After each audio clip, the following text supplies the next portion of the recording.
a change of mission for the remaining US forces in Iraq. Instead of being on frontline combat missions, 2,500 US personnel and 1,000 troops from the international coalition forces have switched to training and advising their Iraqi allies. The transition deal announced earlier this month was sealed in July by Iraq's Prime Minister Mustafa al-Kadhimi and US President Joe Biden. It stipulates that US troops would stick to only training Iraqi forces and exchanging intelligence. Both Iran and the United States supported us in the war against terrorism, but they mustn't use our soil to settle scores. We can't let any of these parties target our people. We have addressed that message to all through diplomacy and the strategic dialogue, which stressed maintaining Iraq's sovereignty.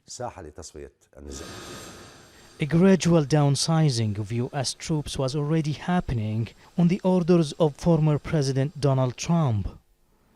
But a proxy war in the region has been fomented by conflict between Iran and the US. Iraq's Prime Minister Mustafa al-Kadhimi is facing increasing pressure from armed groups and their political wings which are allied to Iran. They reject any US foothold in Iraq, no matter what their role is. A pro-Iranian armed group sounded this warning. Any US military presence in the country is considered an occupation. We will go by Article number 51 of the UN Charter, which gives nations the right to resist any military presence on their lands. Therefore, we will take up arms and fight them as we did before.